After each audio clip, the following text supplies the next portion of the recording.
നമസ്കാരം. ഗോവൻ വിശേഷത്തിലേക്ക് സ്വാഗതം. ഗോവയിൽ കാർഷിക നയം ലംഘിച്ച് കാസിനോ കമ്പനിക്ക് 3.3 ലക്ഷം ചതുരശ്ര മീറ്റർ ജലസേചന ഭൂമി. ഗോവയിൽ കാർഷിക മേഖലയെ പുനരുജ്ജീവിപ്പിക്കാൻ 2025 ആവിഷ്കരിച്ച അമൃത്കാൽ കാർഷിക നയത്തിന് വിരുദ്ധമായി മുഖ്യമന്ത്രി പ്രമോദ് സാവന്തിന്റെ നേതൃത്വത്തിലുള്ള സർക്കാർ 3.3 ലക്ഷം ചതുരശ്ര മീറ്റർ ജലസേചന ഭൂമി കാസിനോ ഗെയിമിംഗ് കമ്പനിയായ ഡെൽറ്റ കോർപ്പിന് കൈമാറി. ടാർഗലിമിലെ തില്ലാരി ജലസേചന പദ്ധതിയുടെ ഭാഗമായ ഈ ഭൂമിയിൽ ഹോട്ടലുകൾ, convention centre, multiplex, water park തുടങ്ങിയവ ഉൾപ്പെടുന്ന സംയോജിത റിസോർട്ട് സ്ഥാപിക്കാനാണ് തീരുമാനം. 1465 കോടി രൂപ ചെലവിൽ നിർമ്മിച്ച തില്ലാരി പദ്ധതിയുടെ ഭാഗമായി ഈ ഭൂമി കൃഷിക്കായി ഉപയോഗിക്കേണ്ടതായിരുന്നു. സർക്കാർ 5.5 കോടി രൂപയുടെ ജലവിഭവ വകുപ്പിന്റെ ആവശ്യം ഒഴിവാക്കുകയും 28 കോടി രൂപ മാറ്റിവെച്ച് ഭൂമി പരിവർത്തനം അനുവദിക്കുകയും ചെയ്തു. ഗോവ ഇൻവെസ്റ്റ്മെന്റ് പ്രൊമോഷൻ ബോർഡാണ് ഈ നീക്കത്തിന് പിന്നിൽ. കാർഷിക വികസനത്തിന് വിരുദ്ധമായ ഈ തീരുമാനം വിവാദമായിരിക്കുകയാണ്. ക്രിയേറ്റീവ് വിമൻ എന്ന അഖിലേന്ത്യാ സംഘടനയുടെ 5ാം വാർഷിക സമ്മേളനം 2025 മെയ് 10-11 തീയതികളിൽ ഗോവയിലെ പനാജിയിൽ ഇസഡ് സ്ക്വയർ എന്റർടൈൻമെന്റ് ഹാളിൽ വെച്ച് നടക്കും. ഗോവയുടെ പ്രഥമ വനിതയും കലാകാരിയുമായ അഡ്വക്കേറ്റ് റീത്ത ശ്രീധരൻ പിള്ള മുഖ്യാതിഥിയും സാധന മുകുന്ദൻ വിശിഷ്ട അതിഥിയുമായി എത്തുന്നു. ഇന്ത്യയുടെ വിവിധ സംസ്ഥാനങ്ങളിൽ നിന്നുള്ള 60-ലധികം വനിതകൾ പങ്കെടുക്കുന്ന ഈ സമ്മേളനത്തിൽ കഥ, കവിത, നൃത്തം, ഗാനം, അഭിനയം തുടങ്ങിയ വൈവിധ്യമാർന്ന പരിപാടികൾ അരങ്ങേറും.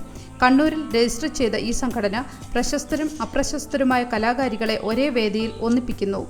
ഗോവയിലെ എഴുത്തുകാരികളായ രാജശ്രീ നായർ, പ്രീത പി നായർ എന്നിവരുടെ പ്രയത്നങ്ങളാണ് ഈ സമ്മേളനത്തിന് പിന്നിൽ. ഓരോ വർഷവും വിവിധ സംസ്ഥാനങ്ങളിൽ നടക്കുന്ന സമ്മേളനത്തോടൊപ്പം അംഗങ്ങളുടെ പുസ്തകങ്ങളും പ്രകാശനം ചെയ്യപ്പെടും. 2024 സമ്മേളനം കൽക്കട്ടയിൽ വെച്ചായിരുന്നു നടത്തിയത്. സലീല ദിനകുമാർ കോർഡിനേറ്റ് ചെയ്യുന്ന ഈ പരിപാടി എല്ലാവരുടെയും മനം കവരാൻ തയ്യാറെടുക്കുന്നു. വിദേശികളുടെ മനുഷ്യക്കടത്ത് രണ്ടാമത്തെ പ്രതിപിടിയിൽ. ഗോവയിൽ വിദേശികളെ ഉൾപ്പെടുത്തിയ മനുഷ്യക്കടത്ത് കേസിൽ രണ്ടാമത്തെ പ്രധാന പ്രതിയെ പോലീസ് അറസ്റ്റ് ചെയ്തു. കെനിയക്കാരിയായ നാൻസി കിങ്കോരിയെയാണ് കേസിലെ മുഖ്യ സൂത്രധാരി.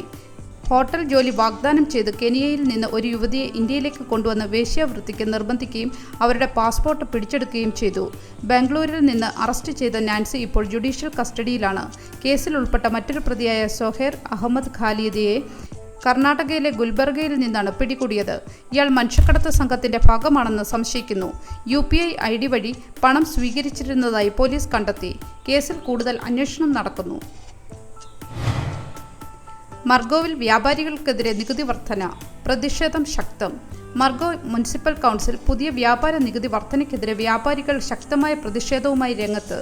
ഫെബ്രുവരി 27-ന് 10 മുതൽ 15% മാത്രം വർധന എന്ന കൗൺസിൽ തീരുമാനം ലംഘിച്ച് അനധികൃതമായി നികുതി വർദ്ധിപ്പിച്ചുവെന്നാണ് ആരോപണം.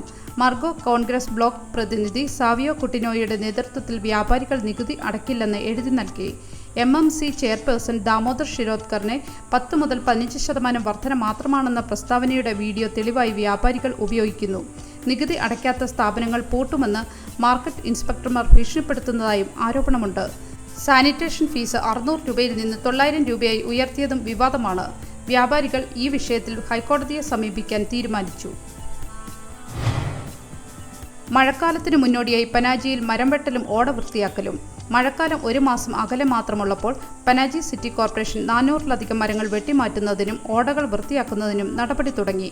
യാത്രക്കാർക്കും താമസക്കാർക്കും അപകടമുണ്ടാക്കുന്ന മരങ്ങൾ വെട്ടാനാണ് ലക്ഷ്യം. 390 മരങ്ങളുടെ പട്ടിക വനം വകുപ്പ് നൽകിയതിൽ 100 എണ്ണം ഇനി വെട്ടേണ്ടതുണ്ട്. 50 താൽക്കാലിക തൊഴിലാളികളെ ഓട വൃത്തിയാക്കാൻ നിയോഗിച്ചു. സ്മാർട്ട് സിറ്റി മിഷന്റെ പണികൾ പൂർത്തിയാകുന്നതോടെ മഴവെള്ളം ഓടകളിൽ അടിഞ്ഞുകൂടുന്നത് തടയാൻ രാത്രികാല സ്ക്വാഡുകൾ രൂപീകരിക്കും. ജലവിഭവ വകുപ്പുമായി ചേർന്ന് മാളയിലെ ഓടകൾ മെയ് 15 മുതൽ വൃത്തിയാക്കും. മേയർ രോഹിത് മോൻസ്ട്രേറ്റ് മെയ് 31-ന് പനാജിയിൽ പരിശോധന നടത്തി അപാകതകൾ പരിഹരിക്കുമെന്ന് അറിയിച്ചു. ഷിർഗാവ് ജാത്രയിലെ തിക്കിലും തിരക്കിലും പെട്ട 4 പേർ വെന്റിലേറ്ററിൽ. ഷിർഗാവ് ശ്രീ ദേവി ലൈറായി ജാത്രയിലുണ്ടായ തിക്കിലും തിരക്കിലും 6 പേർ മരിക്കുകയും 70-ലധികം പേർക്ക് പരിക്കേൽക്കുകയും ചെയ്തു. 4 ദിവസങ്ങൾക്ക് ശേഷവും ഗോവ മെഡിക്കൽ കോളേജിൽ 4 പേർ വെന്റിലേറ്ററിന്റെ സഹായത്തോടെ ചികിത്സയിലാണ്. ഇതിൽ 40-50 വയസ്സ് പ്രായമുള്ള 2 പേർ തലയ്ക്ക് പരിക്കേറ്റ് ഗുരുതരാവസ്ഥയിലാണ്. തലച്ചോറിന് ഓക്സിജൻ ലഭിക്കാതെ സെറിബ്രൽ ഹൈപ്പോക്സിയ ബാധിച്ച ഇവർക്ക് ഉയർന്ന ഡോസ് ആന്റിബയോട്ടിക്കുകൾ നൽകുന്നു. 21 പേർ ആശുപത്രിയിൽ പ്രവേശിക്കപ്പെട്ടതിനാൽ 6 പേർ ഡിസ്ചാർജ് ചെയ്യപ്പെട്ടു. 15 പേർ ട്രോമ എമർജൻസി വാർഡിൽ ചികിത്സയിലാണ്. പരിക്കേറ്റവർക്ക് ശസ്ത്രക്രിയ ആവശ്യമായിട്ടില്ല. ജാത്ര 3-ാം ദിവസം കനത്ത പോലീസ് സുരക്ഷയിൽ പൂർത്തിയായി. സംഭവത്തെക്കുറിച്ചുള്ള അന്വേഷണ റിപ്പോർട്ട് ഇനിയും സമർപ്പിക്കപ്പെട്ടിട്ടില്ല.